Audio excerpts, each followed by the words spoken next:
I was going to wait to do this stream, but I figured I would go ahead and get started with this particular stream here on this Christmas Eve. A lot of people might be doing last minute shopping. A lot of people might be watching football at this very moment. But I'm going to make it do what it do anyway, despite what's going on.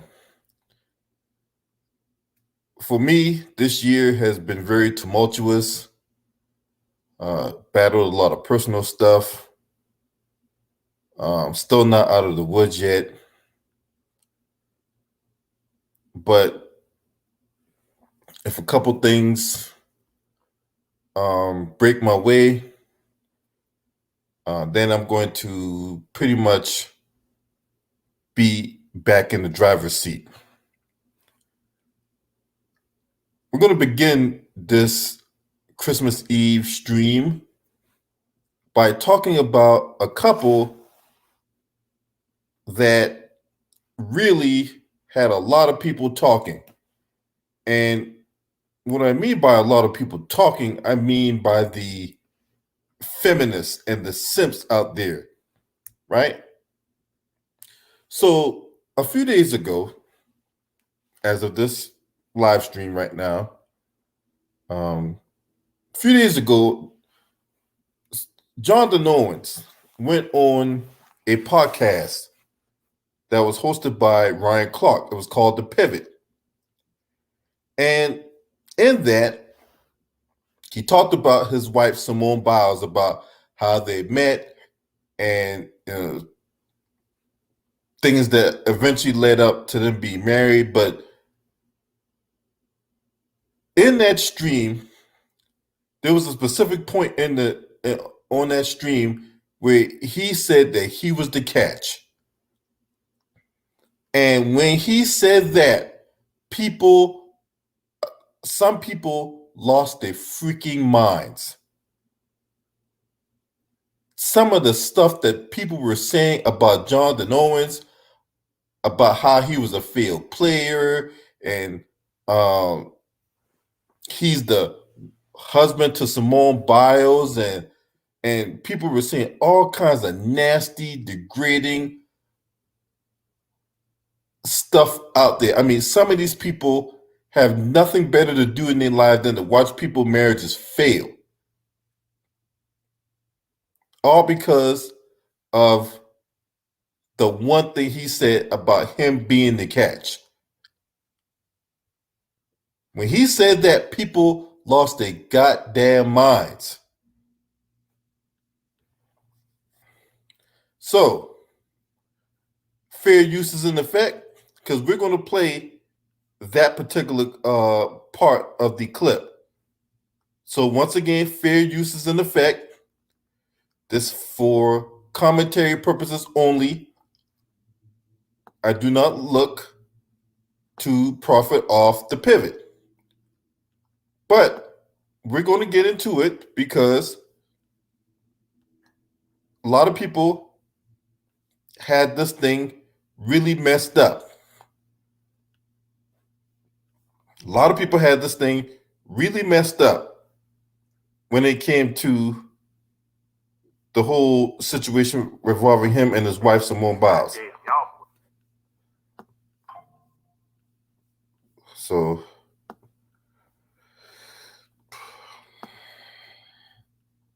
let's go here.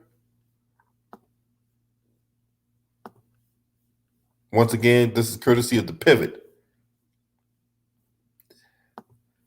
Now, let's see what they had to say when it comes to this particular issue. Let's see what they had to say. Make sure you hit the like.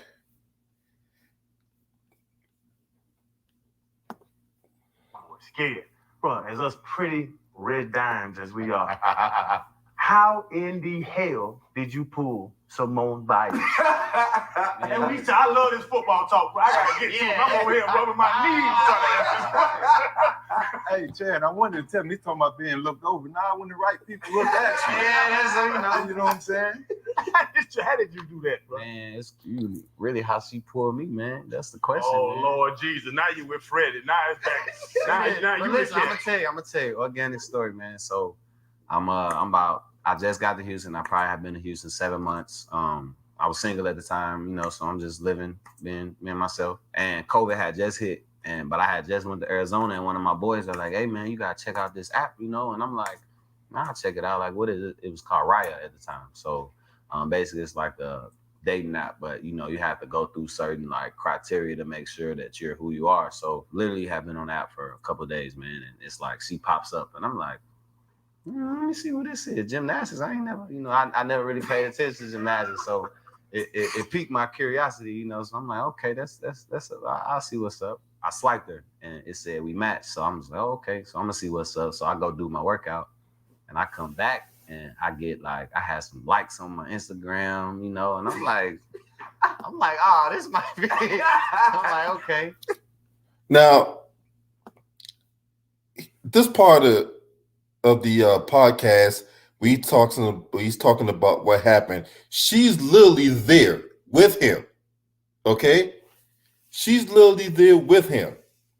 Now, if there's a point where if he was lying, you don't think that Simone Biles would have came out and corrected him if there was a point on that podcast where he's telling the story about how they met on the dating app and things like that? If he was lying, because she's right there smiling, giddy from ear to ear, you don't think she would have corrected him right there on the spot? Right? So let's continue on with this particular incident, because I don't understand where people were being so upset about these two individuals. So I see what's up, and then I still waited. I'm like, man, I'm gonna wait till I, take a shower and everything. Then I come back to my phone, and then she messages me on the app like, hey, you know what I mean? And I'm, man, this gotta be fake. Like, I don't know. I didn't know who she was at the time, but like the first thing that I saw was that she just had a bunch of followers. So in my mind, I'm like, okay, she gotta be good. I promise you, I'm a real life story. When she won the Olympics, I was in college, and we didn't have NBC, we didn't have Olympic channels, and we're in camp. Late July, early August. So I'm not paying attention to, so I never would have had a moment to where I would have watched, like, Jonathan, I'm gonna let you finish your story, man. Continue.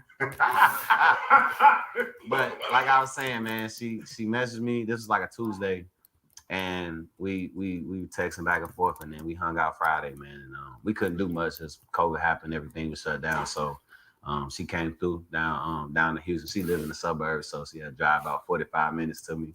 Then the rest is history, man. So you was really the catch in. I always say the man to catch, man. I always say the catch. Yeah, so she really booked you. She did though. Is what you're saying? Cause I was fighting it. So in truth, if I say this out loud, was Jonathan Owens ain't really want Simone Biles. Is what you're saying? At the time, I'm not gonna say that. That's what you're saying. I was afraid. I was afraid to commit. I'm like, man, this is my third year. I'm trying to. I'm like, it's kind of early.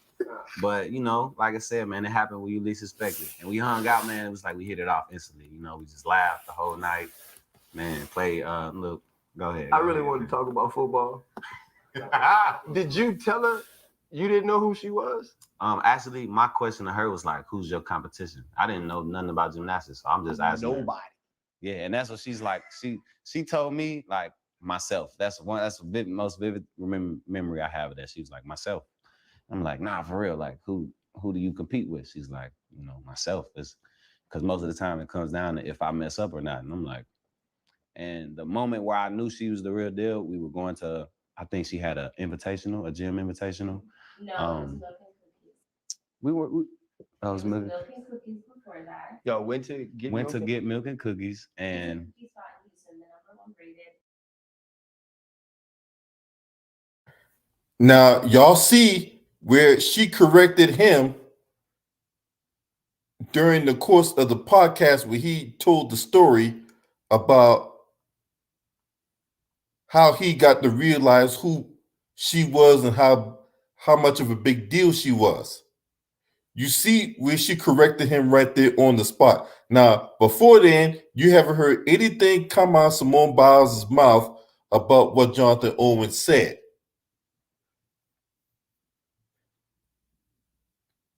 So to everybody out there that has a problem with what Jonathan Owens said, right?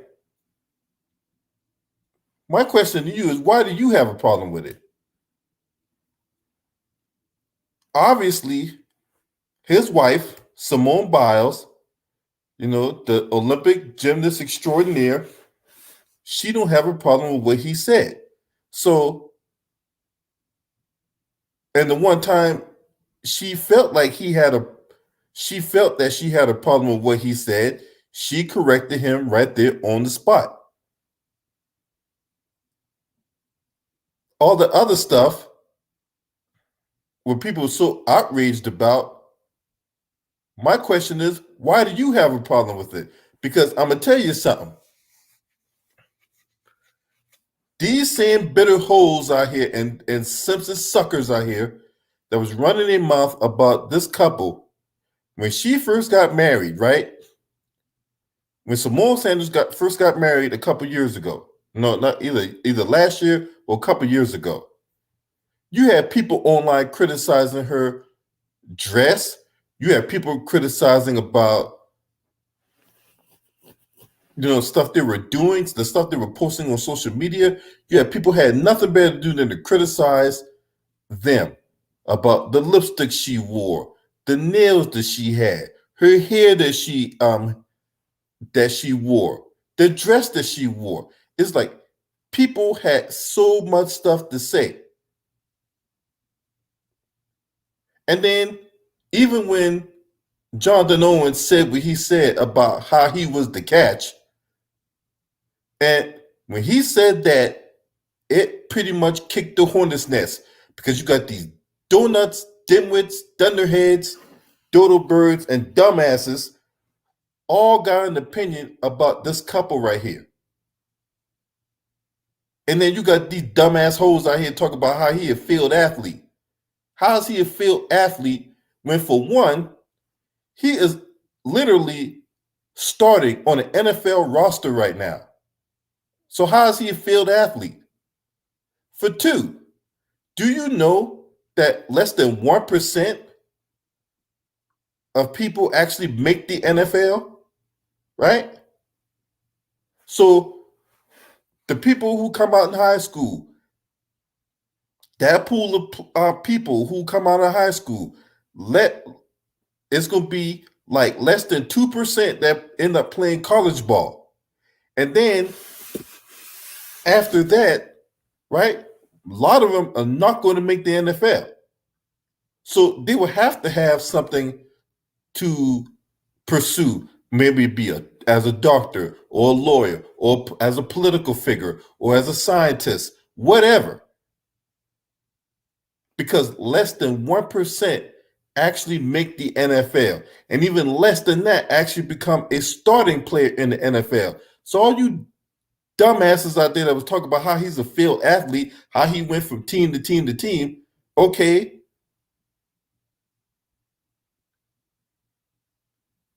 He's a starting safety for the Green Bay Packers right now. So how is he a failed athlete? Okay. He meets his wife. They're having a happy marriage. Black love is to be celebrated and to be respected. And yet we got a lot of black feminists out there that have a problem with this because they're projecting their outcomes in life, right?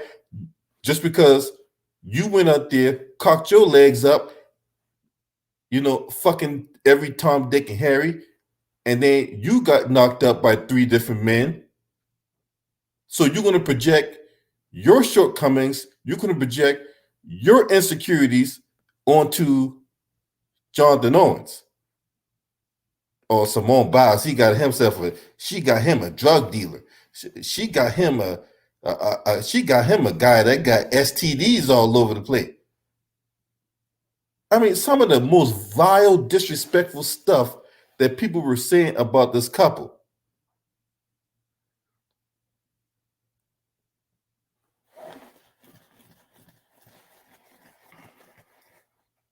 But this is what they do, right? These same people that sitting up here spitting all this vitriol towards this beautiful couple here were the same people that were celebrating the death of Kevin Samuels. Now, me personally, I was never a guy to listen to Kevin Samuels. I never needed to watch Kevin Samuels because I felt like whatever I needed to do was my personal responsibility. And that things starts and ends with me. And that whoever I'm dating or whoever I'm, getting intimate with or whoever, they will know that just like how they have standards, I have standards too. So I didn't need Kevin Samuels' advice on that. Didn't need it. That's why I didn't watch it. But the clips I did watch, it seems like he would sit back, he would listen, he would ask questions and listen. And then when he gives them a response that they don't like, then all of a sudden it's the disrespect. So it's okay for them to be disrespectful to him, but it is not okay for him to give them the same energy that they're putting out there.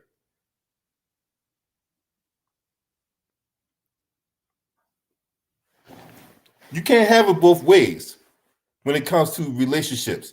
And more often than not, you have a lot of females out here. I'm not saying every female, so if it don't apply, let it fly. Okay? But there's a lot of females out there that want to have it both ways. And then they're saying stuff like, well, he has to be emotionally available. What the fuck does that even mean? Somebody got to let me know what the hell does being emotionally available means. What the hell does that even mean? To be emotionally available. Anyway, let's continue on. Let's continue on with this. #1 rated cookie spot, and it was so many. I think it was like a Sunday we went. It was all these moms, and they're there with their kids, and we walked past, and everybody stopped and just kids are like shaking. And it was like, oh my god! And I'm like, You thought because you thought you were fine, man, nah. It's just funny. They asking me. They like, here, can you take this picture? I'm like, So Jay, what you're doing right now is confirming that she is actually the best in the world at flipping the script. She flipped. She shot her shot. She flipped. She did though. Because if she wouldn't have messaged me, chances are like I probably wouldn't have. I probably would just mine would have went somewhere else and wouldn't have thought to. But she messaged me, and I mean, like I said, the rest is history, man. honestly, in truth, Simone Biles is lucky. For what? Because she took a chance. She's lucky because she wouldn't have all that. Jonathan said she wouldn't have all that. Hey, now. Because he had time. Yes, I would. Yes, I would. Alright. It matched. I was just the first to message. As soon as I clicked, ooh, I like him, it matched. So he had already liked my profile, which that means She I was always just the say first. we match. No, first. baby, we matched, but I was the first to message. Yeah, you I was messaged scared. me. She messaged. She wasn't scared. I See, knew it. I know what I like and I know what I want. Y'all are young newlyweds. Don't let people bring that shit in y'all house. Don't let this man do that. Don't do that. I'm not trying to bring them shit nowhere, Freddie. This man's a hell of a safety. He would never be as good as a safety as this little motherfucker is as a giver. You agree, bro? You know what? He might, because the other day I said, you know what? In a couple years, nobody is gonna call him Simone Biles' husband. They'll call me Jonathan Owens' wife. Speaking of, I don't know if you saw it on Thanksgiving. See, that's what. See, I mean, see, you got to give props to Simone Biles for that. You got to give props to her for that.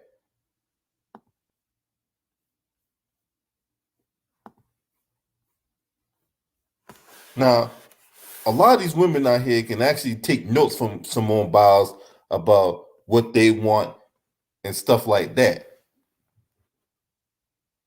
They got to take notes.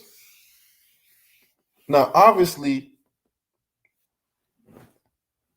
after that statement, after this podcast that went down, when they were discussing this, it created a firestorm. There was all kinds of tweets coming to my timeline talking about how Jonathan Owens sucks and how he's this and how he's that.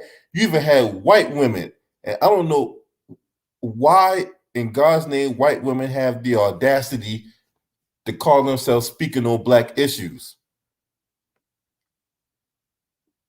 Stay out black folks' business. Stay out black folks' business. But at the end of the day, it was straight up goofy for a lot of these people. It is like we in this day and age where the good side of the internet versus the bad side of the internet. And the good thing about social media is that everybody has a voice. The bad thing about social media, everybody has a voice. Some people should just absolutely positively shut the fuck up. Because what we have right here is a situation where we have two people who are in love with each other. They respect each other and they care for each other. And that should be the thing we should be celebrating. Not some Pookie Ray Ray or some Bushika getting on trying to spread some hellfire and brimstone to try to break this couple up. Now you got these internet sleuths just digging for something to post on their timeline and run with that on their timeline for clicks, likes, and retweets and all this other stuff, and for other people to come in and do commentary on it.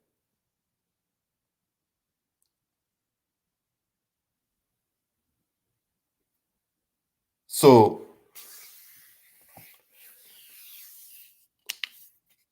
I'm pulling for these two.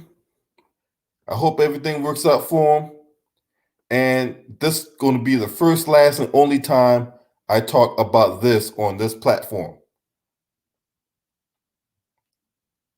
But we need to call out this buffoonery. All these buffoons out here that's sitting up here talking shit about Jonathan Owens because he said he was the catch. What's the problem with that? What's the problem with you having high standards for yourself? That just goes to show you that a lot of people don't have high standards for themselves. A lot of people out here are being low-hanging fruit. And there is severe cost for dealing with low-hanging fruit.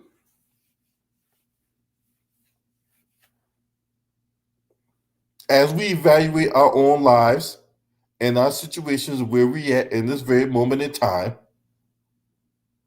we need to ask ourselves, who are the low-hanging fruit in our lives so we can cut bait with them?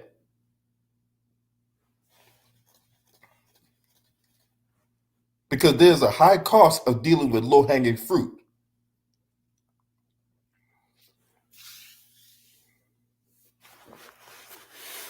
As we move on, we're going to talk about an individual who was in jail for over 50 years out in the great old state of Oklahoma.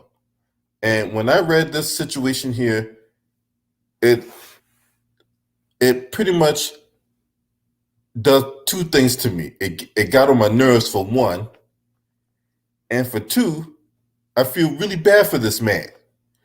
This man was literally robbed of his life. No thanks to an injustice system here in the United States. That's right.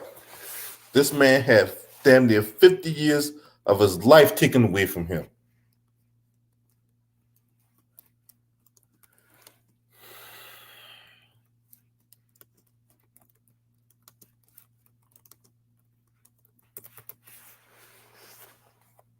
So this man here goes by the name of Glenn Simmons. He's 71 years old. This man served 48 years, 1 month, and 18 days for a murder he did not commit.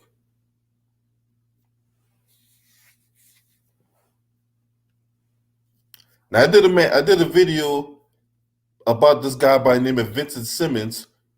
Vincent Simmons, what's up, Maximus Royalty? Salute to you, bro. I did a story about Vincent Simmons earlier this year.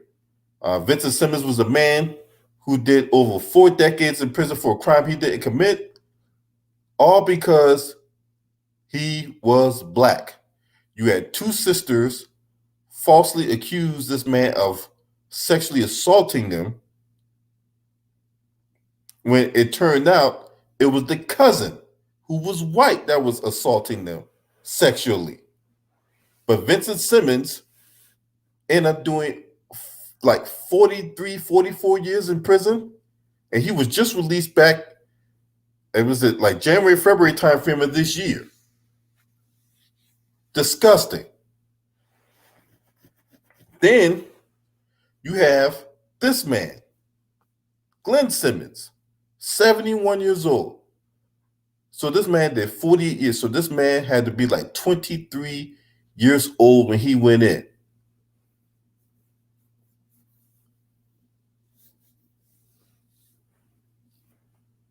I mean, this is just so freaking heartbreaking, the way you got people doing decades in prison over crimes they didn't commit. And what do you find more often than not? What do you find more often than not, that when these guys get exonerated or whatever like that, you find more often than not that there was racial bias, there was gross prosecutorial misconduct due to withholding of evidence, adding things on. I just did a story yesterday about a lawyer out in Arizona who is getting her law license suspended for 2 years after she was fired last year for her gross prosecutorial misconduct by charging innocent people as gang members.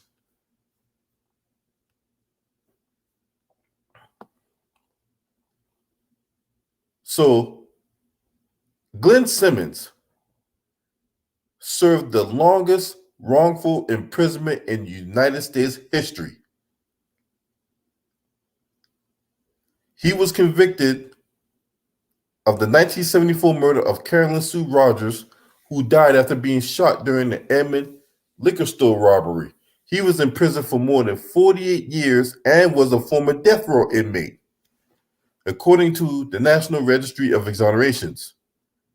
Now, Palumbo had said that she had reviewed decades worth of transcripts, reports, testimony, and other evidence while preparing to make her decision before granting Simmons' request. The court finds clear and convincing evidence that the offense for which Mr. Simmons was convicted, sentenced, and imprisoned in the case at hand, including any lesser included offenses, was not committed by Mr. Simmons. This is the Judge Palumbo.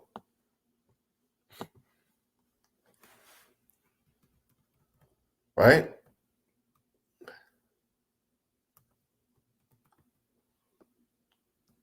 Amy Palumbo, that's the woman who reviewed the case of Glenn Simmons. Simmons said Palumbo's Tuesday ruling was the confirmation of something he had known all along for 50 years, that he was an innocent man.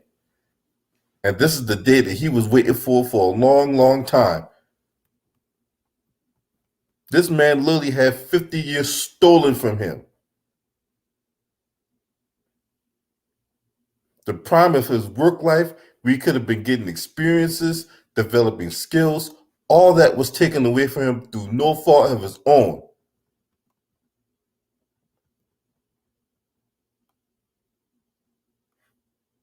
Now,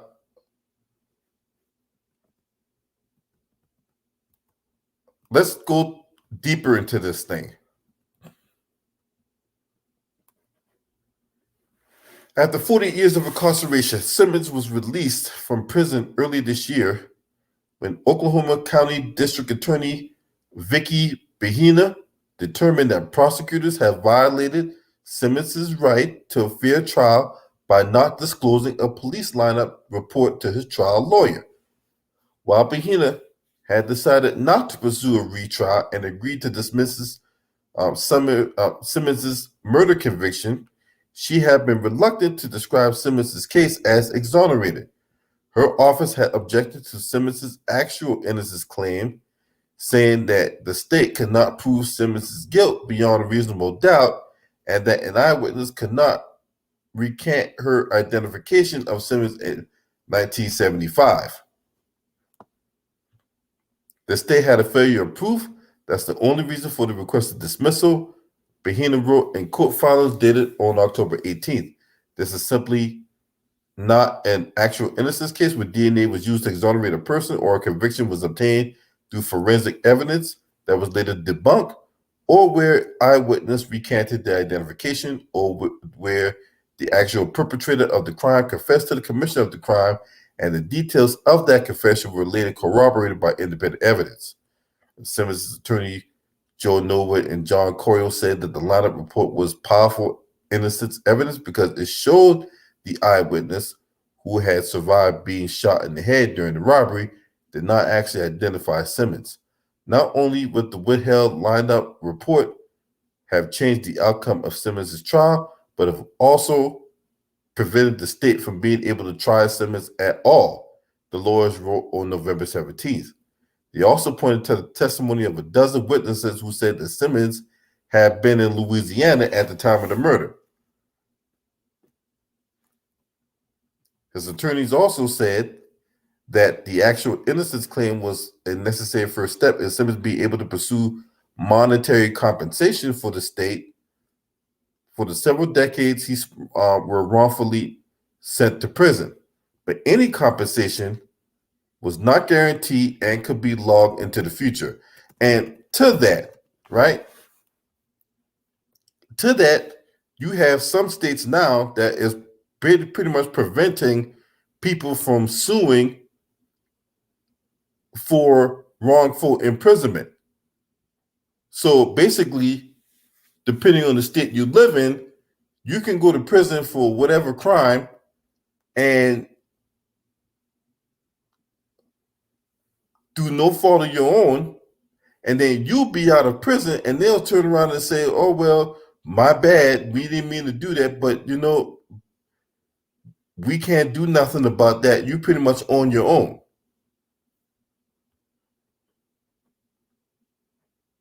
Simmons is only eligible for up to $175,000 in compensation from the state of Oklahoma for the wrongful conviction, but it could be years before he sees any of that money. So Norwood added that Simmons is living off of donations primarily from GoFundMe, where he is undergoing treatment for cancer. Whatever conversation he has coming down the road, he would just encourage people to donate to the GoFundMe because the money is showing up in his bank account tomorrow. Simmons can also file a federal lawsuit against Oklahoma City and law enforcement officers who are involved in Simmons' arrest and conviction. Well, there's a good probability a lot of those people are dead. Don Roberts, Simmons' co-defendant in 1975, was also convicted of Rogers' murder. At the time, both men received the death penalty, but the sentences were modified to life in prison after a 1977 U.S. Supreme Court decision. Roberts was released on parole in 2008. University of Michigan Law School's National Registry of Exonerations lists Simmons as the longest-served wrongful incarceration in its database of exonerees. Simmons' exoneration came amid a time of heightened security with both mass incarceration and death penalty throughout the United States. Countries with high numbers of wrongful convictions shows patterns of systemic misconduct from police and other officials, and researchers agree that race often plays a role. But you let a lot of these people out here tell it, why you always got to make it about race? See, when us black folks call this out, then all of a sudden now, why you got to make this about race? And there's no racism here in America, and these liars and gaslighters here really get under my skin when they say that. When the numbers show that, this is another reason why we deserve reparations. This is another reason why black folks deserve reparations. Through the killings of unarmed black folks, to the misconduct of the police officers, and you have jury bias, you have judicial bias, you have situations to where you have prosecutors withholding evidence that would have exonerated a lot of these people. So there you have it. So as far as I'm concerned, yeah, give us our reparations. So you guys let me know what y'all think, man. Appreciate y'all tuning in. If you're not subscribed to this channel, make sure you hit the subscribe button, hit the like button, and share these videos on your social media platforms. Shouts out to the LDBC. This your man. Scream at me. All right.